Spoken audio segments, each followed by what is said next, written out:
사회복지, 법제론 이 세 과목을 한 시간에 보게 되는데 그 시간은 주어진 시간은 75분입니다. 그렇지만 문항이 90문항이기 때문에 여러분들이 주의해야 할 점은 한 문제당 시간이 정확하게 50초밖에 부여되지 않는다는 겁니다. 그래서 문제를 푸는 방법도 여러분들이 커다란 그 요령이라고 생각합니다. 제가 제시할 수 있는 방법은 첫 번째는 아는 문제는 얼른 순서대로 얼른 풀어버리고 그 다음에 잘 모르겠는 거는 X표 그 다음에 한 번쯤 더 생각해 봐야 되겠다 하는 거는 삼각형을 해서 표시한 다음에 일단 가장 쉬운 문제 아는 문제를 풀고 다음에 삼각형 문제를 풀고 나머지 X표 문제 제일 도저히 이해가 안 가거나 잘 모르는 문제 같은 경우는 그 답의 유형에 1, 2, 3, 4, 5번이 나눠져 있습니다. 거의 같은 퍼센테이지로서 가장 적은 답이 있는 거를 여러분들이 그전에 수능 볼 때 뭐 찍기라고 얘기하지 않습니까? 그런 식으로 표시하셔서 성공적인 뭐 찍기를 잘 하시는 분도 있는 거로 얘기 들은 바가 있습니다. 오늘은 그 첫 시간으로 그 사회복지 정책의 개요에 대해서 공부해 보도록 하겠습니다. 시간을 전략하기 위해서 몇 가지 적어 놨는데요. 요번에 사회복지 정책의 개요에서는 여기 나와 있듯이 사회복지 정책의 개념, 두 번째로 사회복지 정책이 어떻게 태어나고 어떻게 나왔으며 어떤 나라에서 어떻게 진행되어 있는지 하는 배경, 세 번째로는 사회복지 정책의 관련 용어, 정책이 무엇이고 사회복지가 무엇이고 이러한 용어에 대한 공부를 하겠고요. 사회복지 정책의 그 다음에는 영역, 그래서 어디서부터 어디까지 우리가 봐야 될 것인가, 대상은 누구로 봐야 될 것인가 하는 이런 전반적인 네 단계에 거쳐서 우리가 챕터 1에서 알아보도록 하겠습니다. 그래서 이 내용을 알아보기 전에 또 한번 이 교과 내용은 안 나와 있기 때문에 제가 잠깐 설명을 드리면 이 복지국가의 이념 또는 가치는 네 가지로 현재 규정을 하고 있습니다. 첫 번째는 역시 사회복지가 가장 우리가 중요시 여기는 인간의 존엄성이고요. 두 번째는 모든 인간은 법에서 평등하다는 것입니다. 그래서 평등성.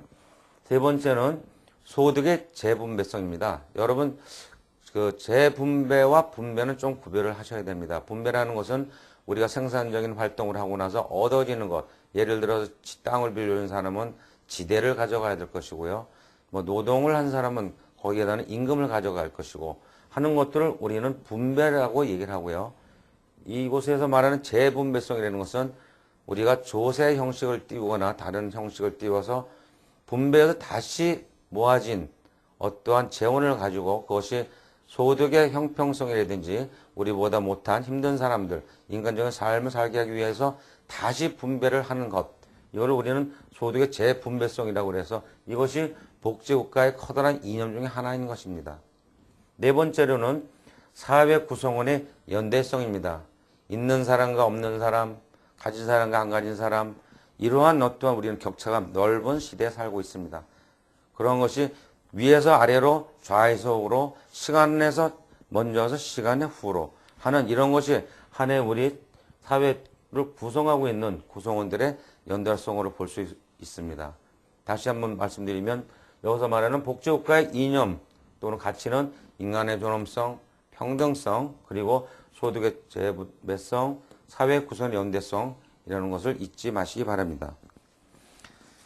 그럼 첫째, 이 시간에는 첫 번째 여러분이 3페이지를 한번 보십시오. 3페이지 보시면 사회복지 정책의 개념에 대해서 나와 있습니다. 그래서 여기 내용을 보시면 사회복지 정책은 사회복지와 정책의 합성어이다. 그래서 소셜 웰페어와 폴리시를 합성어로 볼 수 있습니다. 그래서 정책이라는 것은 권위 있는 공공기관이 정책의 목표를 달성하기 위해서 국가에 정해준 어떤 목표가 있겠죠.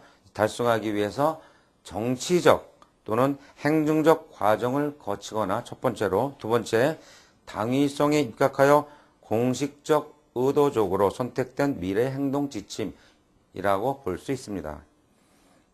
그래서 또한 사회복지 정책은 사회복지 프로그램이나 재반 문제에 대한 의사결정을 위하여 정부 또는 공공기관이 작성한 지침으로서 구체적인 프로그램, 법제 우선순위를 제시하는 여기 책에 나와 있는 대로 암시적 혹은 명시적 원칙이라고 알 수 있습니다. 이러한 그 사회복지 정책의 개념을 독일의 입장에서 한번 본다면 독일은 모든 사회복지법을 사실은 그 일정 소득의 수준의 미만의 노동자와 가족들을 질병, 산업재해, 노령 등의 사회적 위험으로부터 보호하고자 하는 목적으로의 사회보험을 실시하였다고 보시는 점이 가장 주된 요점입니다. 그래서 독일의 경우는 사회보험 제도보다는 사회보장이라는 표현을 또 많이 쓰고 있습니다. 그 첫 번째 일본을 보면 사회복지 정책은 1880년대 독일 제국의 비스마르크 재상이 주도하여 제정한 일련의 사회 입법. 그래서 여기 연도별로 순서가 나와 있는데 이런 것들은 기억해 주신 어떤 순서로 제정된지 기억해 주시는 게 좋습니다. 앞에서 설명대로 질병산업재 노령에 연결되어 있기 때문에 1883년에 의료보험, 1884년에 산재보험, 1889년에 노령 및 폐질연금 이렇게 있는데 그거를 노령 및 폐질보험법 이렇게 비율을 바꿔놓으시기 바랍니다. 미 효시였다고 말할 수 있습니다. 독일 학자 시몰로는 국가는 이기적인 계급 이해를 넘어 입법과 공정한 행정을 행하여 사회적 약자와 하층 계급을 보호해야 한다고 보았으며 사회복지 정책을 계급 간의 우호적 관계 형성 4쪽입니다. 부정의적 배제 및 경감, 분배 정의 원리의 실현, 하층 및 중간급의 도덕적 윤리적 향상을 위한 사회 입법이라고 정의하고 있습니다. 이것은 개인과 가족의 복지 증진보다는 노동력의 보호를 통한 산업 입국과 국가 산업 정책의 추진에 정형된 제도였다는 것을 의미하기도 합니다. 그 아래 보면 와그너는 사회복 정책이라는 것을 분백 영역의 재반 폐해를 입법과 행정의 수단을 통해서 해결하는 국가 정책을 규정하기도 합니다. 그 말은 분배 영역을 우리는 이렇게 얘기할 수도 있겠죠. 분배 과정에 있어서. 네. 다음은 영국에 대해서 알아보도록 하겠습니다. 영국은 국민의 최저생활 보장을 위해 사회보장, 건강, 교육, 그리고 대인적 사회 서비스, 주택, 고용까지 포함하는 그러한 특징을 갖고 있다는 것이 커다란 특징 중에 하나입니다. 앞서 설명드린 독일하고 많은 차이가 있다고 생각됩니다. 학자별로 정책에 의해 대해서 말씀을 걸 알아보면은 첫 번째 마샬은 서민들에게 소득이나 서비스를 제공하여 그들의 복지를 향상시키기 위한 정부의 정책으로서 사회보험, 공적부조, 보건서비스, 복지서비스, 주택정책 등을 포함한다고 합니다. 티트무스 아주 유명한 학자입니다. 티트무스 얘기는 계속 반복적으로 나오는데요. 티트무스는 시혜적이고 재분배적이며 경제 목적뿐 아니라 비경제적 목적까지도 정책에 포함되어 있다고 말하고 있습니다. 결국엔 이 티트무스가 말한 내용은 주어진 목표에 지향된 행동을 지배하는 원리라고 표현하고 있는 것입니다. 세 번째, 맥버스는 사회 공존하는 모든 시민들에게 사회관계의 올바른 네트워크 질서를 보장해주는 일이라고 얘기하고 있습니다. 하겐백은 사회 공동체의 모든 구성원들에게 최저 기준과 기회를 보장해 주는 것이라고 주장하고 있습니다.